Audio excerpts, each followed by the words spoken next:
주님께서 여러분과 함께 성도 마테오가 전한 거룩한 복음입니다.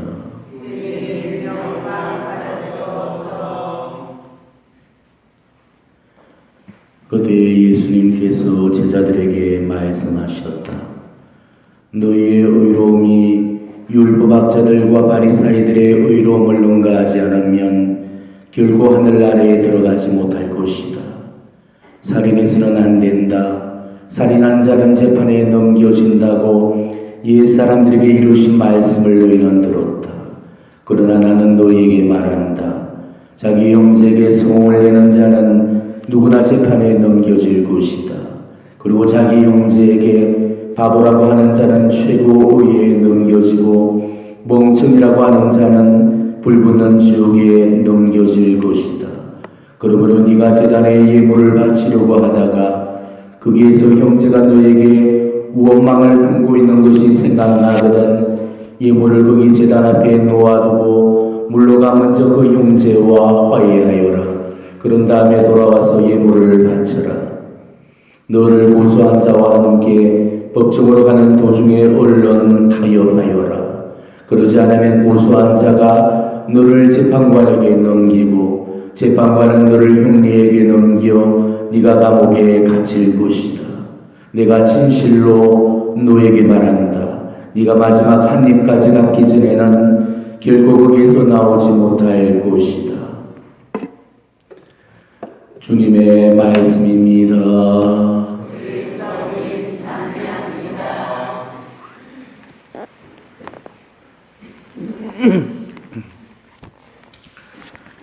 네, 오늘은 화해에 관한 그런 말씀이 되겠습니다.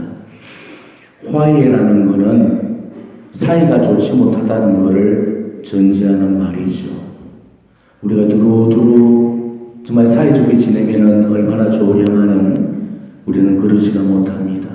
나한테서 친한 사람도 있지만은 또 싫고 불편한 그런 사람들도 있기 마련이고 우리가 그러다 보면 반드시 그 속에는 미움이 또 생기기도 합니다.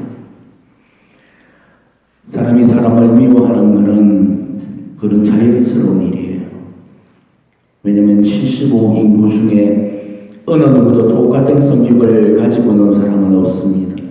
그러다 보니까 서로 간에 갈등을 빚고 또 싸우지는 것은 너무나 당연한 노릇입니다. 우리는 일상에서 항상 나와는 다른 그런 사람들을 만나고 있죠. 그러다 보면 마음 안 맞는 일도 많고 또 성격 차이도 발생하게 되고 또 이런저런 이유로 해서 싫어지고 또 미워지는 그런 경우들도 허다히 많습니다. 피를 나눈 형제지간도 미움이 생기게 되고 살을 섞은 부부간에도 미움을 안고 살아가게 됩니다. 자, 피를 나누고 살을 섞은 관계도 이 미움의 굴레를 벗어나지 못하고 살고 있다면 하물며 남남지간이야 얼마나 그 미움의 골이 깊겠습니까? 우리가 살면서 한 번도 미워해 본 적이 없는 그런 사람은 없습니다. 우리는 항시로 미움을 주고받으면서 그렇게 살아가고 있죠. 미워하고 미움을 받고 상처를 주고 상처를 받으면서 지금까지 우리는 이 모습으로 살아왔습니다. 나한테 잘해주면 나도 잘해주고 나한테 잘못하면 나도 못해주면서 좋은 사람, 싫은 사람, 착한 사람, 나쁜 사람 딱딱 구분해서 만나고 친한 사람들은 받아들이고 안 친한 사람들은 밀쳐내면서 언제나 금을 끄면서 그렇게 살아왔죠. 그리고 내게 불편하거나 내가 싫어하거나 나를 싫어하거나 내가 좋아하지 않는 그런 사람들한테는 늘 싸움닭처럼 싸우게 되고 이겨먹으려고 하고 다투고 성내고 미워하면서 서로가 서로를 핥히면서 이렇게 상처를 주고받아 왔습니다. 좋은 것들도 아닌데 왜 이런 걸 주고받았는지 우리 인생에는 이런 좋지 못한 얼룩들이 너무 많이 묻어 있는 것입니다. 그런데 이런 모습이 이미 과거 속의 이야기로 젊은 날에 한대 치기로 축이 되어야 되는데도 여전히 현실의 그런 내 모습이 되고 있는 그런 사람들이 너무 많습니다. 인생 7, 80이면 갈 날이 가까웠고 인생 5, 60이면은 깨달을 때도 됐는데도 아직도 철없이 그걸 깨닫지 못해서 우리 인생과 삶을 낭비하는 그런 사람들이 많습니다. 저는 요새 기도하면서 제 인생을 들여다보고 있습니다. 성찰하면 성찰할수록 살아온 그 삶에 대한 후회가 앞서고 잘못 살았던 그 죄밖에 떠오르지 않고 있습니다. 저는 지금까지 인생을 너무 잘못 그렇게 살아온 것 같습니다. 인생의 절반은 사랑하는 데 썼지만은 나머지 절반은 미워하는 데 소지를 했습니다. 그래서 부끄러운 얘기지만은 만나고 싶은 사람보다는 만나고 싶지 않은 사람이 더 많은 그런 삶을 산 것 같아서 그게 제 인생 앞에 너무나도 미안한 겁니다. 물론 굳이 변명을 대라면은 젊은 날에 즐기고 실수하고 그렇게 말하고 싶어요. 왜? 지금은 그런 실수나 잘못을 더 이상 범하고 싶지도 않고 범하지도 않을 거니까요. 그때 내가 좀 더 성숙했더라면, 그때 좀 더 지혜롭고 분별이 있었더라면 내 삶을 그토록 망가뜨리지 않았을 건데 그때는 너무나도 철이 없었던 것 같습니다. 시간을 정말 돌릴 수만 있다면 다시 살아보고 싶지만은 한번 지나간 시간은 결코 되돌릴 수가 없죠. 설령 시간을 되돌린다 해도 시간만 돌아갈 수는 없는 노릇입니다. 시간을 되돌리는 그 순간에 젊은 몸뚱이와 함께 미숙한 정신도 함께 돌아가야 되기 때문에 그렇게 돌아가면 또 그렇게 살 수밖에 없을 거고 그렇게 해서는 또 남는 것은 후회밖에 없을 겁니다. 왜 우리는 이렇게 항상 한 발이 넘는지 모르겠어요. 후회하기 전에 깨달아야 되는데도 언제나 이 깨닫고 나서 후회를 하게 되는 것입니다. 요즘은 제 인생에서 정말 미워했거나 싫어했던 그 사람들, 내가 상처를 줬다든지 또 내한테 상처를 입힌 그런 사람들을 하나하나 떠올리면서 그들에게 진 빚을 갚고 또 그들의 밀린 빚을 탕감해주면서 그렇게 인생의 시간들을 정리해보고 있습니다. 노트에다가 이름을 적어보니까 왜 이렇게 많은지 제 스스로가 놀라면서 또 한숨이 절로 나는 거였습니다. 그 사람들 한 사람 한 사람 화해의 시간을 가지면서 내 잘못은 빌고 남의 잘못은 잊어주면서 그렇게 용서의 시간들을 많이 보내고 있습니다. 지금은 어느 정도 정리가 되었는데 이제는 이런 기도를 바치면서 살고 있습니다. 내가 남으로 인해서 상처받는 일은 있을지언정 남이 나로 인해서 상처받는 일은 없기를, 그게 늘 제 첫자리에 두고 있는 제 기도의 제목입니다. 더 이상 미워하는데 남은 인생을 소진하고 싶지가 않아요. 이미 충분히 미워해봤고 정말 인생을 사랑하면서 살고 싶습니다. 사랑하면서 살기에도 이 시간이 너무나도 부족한데 우리가 이 남은 이 소중한 시간들을 미워하는데 그렇게 낭비를 하고 싶지 않은 것입니다. 여러분들도 한번 돌아보시기 바랍니다. 50평생에서 8, 90평생을 살아오시면서 정말 내 인생을 스쳐 지나갔던 그 많은 사람들 중에 미움의 상처를 남기고 떠나버린 그런 사람들이 얼마나 되는지를 성찰해 보도록 하십시오. 용서가 안 되고 화해가 없이 떠나보낸 그런 사람들이 몇이나 있는지를 한번 손꼽아 보시기 바랍니다. 그러면 여러분도 바로 저처럼 정말 인생을 잘못 산 것에 대한 그런 후회가 보물처럼 밀려올 겁니다. 그렇지만 한번 올라가버린 시간은 되돌릴 수가 없고 되돌아갈 수가 없는 거죠. 그래서 후회가 크고 그래서 마음이 아파지는 겁니다. 하지만은 시간은 돌릴 수가 없지만은 우리가 남은 시간들을 미움을 풀고 사랑하면서 그 미움의 시간을 만회하면서 우리는 살아갈 수가 있는 것입니다. 오늘 예수님은 우리한테 미워하지 말라고 그렇게 주문하시는 게 아니십니다. 미움을 품고 사는 것을 타다는 그런 말씀이 아니시고 미움을 풀고 사는 것을 주문하고 계시는 말씀입니다. 누군가를 미워하는 거 그런 죄가 아니에요. 그거는 우리 인간의 허약한 본성 안에서 올라오는 우리 인간의 연약함일 뿐입니다. 그래서 예수님도 용서하라, 화해하라 그렇게 말은 하셨지만 미워하지 말라고는 안 하셨잖아요. 때문에 미움을 품는 게 죄가 아니고 미움을 풀지 않는 게 죄가 되는 것입니다. 알량한 자존심 때문에 우리가 화해를 하지 못하고 아직과 오만 때문에 그 미움을 풀지 못한다면 그거는 신앙을 잘못 살고 있는 것이죠. 우리 신앙은 맺은 것도 풀라고 가르치는데 풀이할 것마저도 맺으려고 하는 그런 사람을 있다면 그거는 정말로 잘못 살고 있는 것입니다. 우리 인생 지금 살아본들 기껏해야 70평생 아니면 80평생입니다. 통틀어서 나와 그 인연을 맺은 사람들이 과연 몇이나 되겠어요?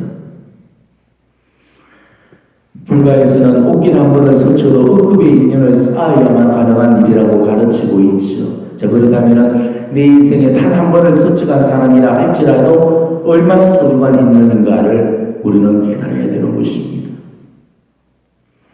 지금 우리에게 남아있는 시간은 그다지 많지가 않습니다. 정말 사랑하면서 살기에도 너무나도 부족한 그런 시간이에요. 우리는 최선을 다해서 정말 좋은 인연을 맺도록 노력을 해야 되고 섭섭하고 억울한 그런 사연들도 잊어주고 덮어주면서 이 맺힌 것들을 다 풀고 가야 됩니다. 예수님은 분명히 말씀하셨죠. 이성에서 맺은 거는 저승에서도 그대로 맺혀있게 될 거고 이성에서 푼 거는 저승에서도 풀려 있을 거라고 하셨습니다. 맺힌 것을 풀지 못하고 우리가 이성을 떠났을 때 저승에서도 그대로 맺혀 있어서 바로 그 매듭이 풀릴 때까지 우리는 연옥 보석을 치를 수밖에 없는 것입니다. 내게 상처를 준 사람이 용서를 청하지 않는 것에도 벌이 주어지겠지만은 상처받은 사람이 용서해주지 않은 것에 대해서도 벌이 주어지게 됩니다. 그 때문에 우리는 이 이승의 시간 안에서 서로가 맺고 맺힌 그 매듭들을 다 풀어주고 가야 됩니다. 우리가 인생을 살면서 정말 끝내놔야 될 숙제가 바로 이거예요. 내한테 주어졌던 그 인연들을 정말 알뜰히 정리하는 것입니다. 한 사람 한 사람한테 화해하고 먼저 손을 내밀면서 우리 인생의 마지막을 정리해 나가는 일입니다. 인생 60을 살고 70을 살았다 해서 인생 원로가 되는 게 아니고 삶의 스승이 되는 게 아닙니다. 홀리게 애들보다도 못한 그런 인생 초보가 되어질 수도 있는 거죠. 방금 막 얻었다가 이내 악수를 하면서 툴툴 털거나 일어나는 그 아이들보다도 더 못난 그런 일을 어른일 수가 있다는 것입니다. 우리가 맺힌 것을 풀지 못하고 정리하고 가지 못한다면 나는 애만도 못한 그런 어른입니다. 나는 인생을 헛살게 되는 거고 신앙을 잘못 산 것입니다. 만일 우리가 그런 모습으로 살다가 주님을 만난다면 아마 그만큼 슬픈 일은 없을 거예요. 오늘 우리 주님의 말씀을 다시 한번 귀담아 새겨 들어보시기를 바랍니다. 네가 제단에 예물을 바치려고 하다가 거기에서 형제가 너에게 원망을 품고 있는 것이 생각나거든 예물을 거기 제단 앞에 놓아주고 물러가 먼저 그 형제와 화해하여라. 그런 다음에 돌아와서 예물을 바쳐라. 메주고리에서 있었던 이야기입니다. 어느 날 저녁에 성모님께서 메주고리의 그 야고보 성당에 발언을 하시게 됩니다. 그리고 수많은 사람들이 모여있는 가운데 이런 메시지를 주시죠. 오늘 저녁 기도하기 전에 너희 각자는 이웃들을 용서하여라. 각자의 마음속에서 원수들과 만나서 그들을 위해 성부 하나님께 기도하여라. 근데 성모님의 메시지를 듣는 순간 성모님께서 발현하고 계시는 이 야고보 성당 안은 일순간 찬물을 끼얹었듯이 조용해졌죠. 그리고 무거운 침묵만이 흐르고 있었습니다.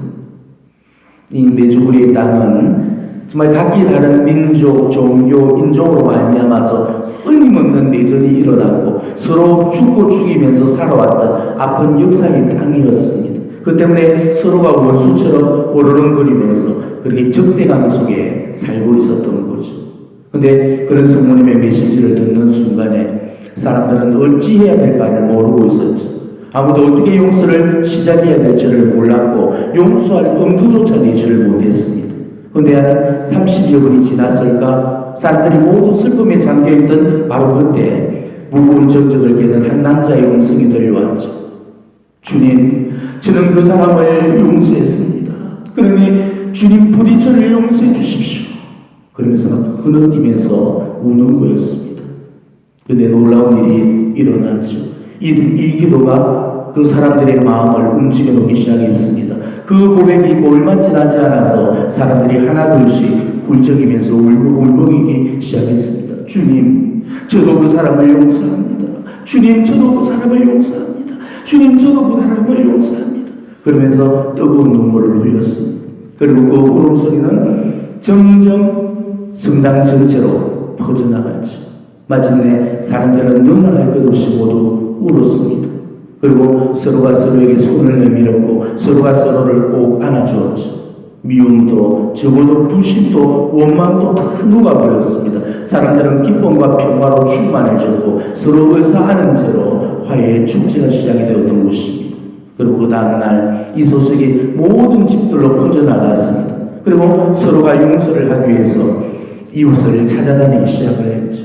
몇 년 동안 인사도 하지 않고 지냈던 그 이웃들은 서로 찾아다니면서 화해의 봉을 그렇게 시작을 했습니다. 그리고 마침내 그토록 뿌리 깊었던 그 원망과 증오를 비로소 끝낼 수가 있었던 것입니다. 성모님께서는 용서가 없이는 기도가 불가능하다는 사실을 우리에게 일깨워 주셨던 겁니다. 이웃에 대한 원망, 적개심, 앙심, 분노, 우리가 이런 미움을 지니고 있는 동안 우리는 결코 올바른 기도를 드릴 수가 없습니다. 그 기도는 우리 하나님께 올리는 향기로운 분향이 되어지지 못합니다. 미움과 원망 중에 바친 그 제물은 하나님께도 받으시지 않으실 겁니다. 이웃을 미워하는 것은 곧 하나님을 미워하는 그런 행위가 되기 때문입니다. 여러분은 뭐가 대죄라고 생각하십니까? 주의를 빠지고 고해성사를 안 보는 거, 남편과 싸우고 나서 고해성사를 안 보는 거, 남을 험담하고 나서 고해성사를 안 보는 거, 이런 거를 대죄라고 생각을 합니다만 진짜로 대죄는 이런 것들이 아니죠. 바로 이 사랑의 성사인 이 미사 성제를 우리가 미움 속에서 받아들이는 것, 이 사랑 덩어리이신 우리 주님의 정말 존귀한 성제를 미움 속에서 이용하는 것, 이것만큼 큰 불경이 없고 이것만큼 더 큰 대죄가 없고 배은망덕이 없는 것입니다. 우리가 이웃과 화해하는 그 순간이 정말 하나님께 드리는 가장 아름다운 그런 미사가 되는 것입니다. 이 미사가 정말 하나님께서 기쁘게 드리실 그런 미사가 되기를 원하신다면 먼저 이웃의 그 잘못을 눈 감아주시고 정말 그들을 마음으로부터 용서해 주셔야 됩니다. 바로 그럴 때 우리가 바치는 오늘 이 미사는 가장 아름다운 그런 미사가 되어질 겁니다. 성모님은 우리가 사랑과 그 기쁨과 온유와 친절로서 그 이웃을 만나주기를 원하고 계십니다. 진정한 화해와 용서가 있는 그곳에 하나님 또 함께 계신다고 그렇게 일러주셨습니다. 특히나 매주 우리 성모님은 우리가 사순시기를 잘 보내는 그런 방법의 한 가지로 내 마음에 들어가지 않는 사람들을 한 사람씩 정해서 40일 동안에 그를 위해서 기도를 해주라고 그렇게 이야기를 하셨습니다. 그리고 사순시기 동안에 그 사람을 위해서 십자가 길을 바쳐주라고 하셨습니다. 그렇게 우리가 40일을 보내고 결국은 깨닫게 되는 것은 정작 내가 싫다고 여겨졌던 그 상대가 싫은 게 아니었고 단지 가깝지 못했던 거고 마음을 주지 못했던 것 뿐이라는 것을 알게 될 거라는 것입니다. 그리고 정말 기도가 끝난 후에는 서로 친밀감과 우정을 느끼게 될 거라고 그렇게 말씀하셨습니다. 오늘 우리가 드리는 이 미사가 정말 하나님께 드리는 가장 정성된 그런 봉헌이 되고 싶다면 먼저 내가 미워하는 그 사람을 먼저 찾아가서 미움을 정리하고 돌아와야 됩니다. 그것이 우리 주님께서 반기시는 산제물이 되어질 겁니다. 잠시 눈을 감고 조용히 한번 성찰해 보시기를 바랍니다. 그동안 내가 미워했던 사람이 누구누구고 아직 그 미움을 풀지 못하고 살고 있는 그 사람이 있는가를 다시 한번 살펴보도록 하십시오.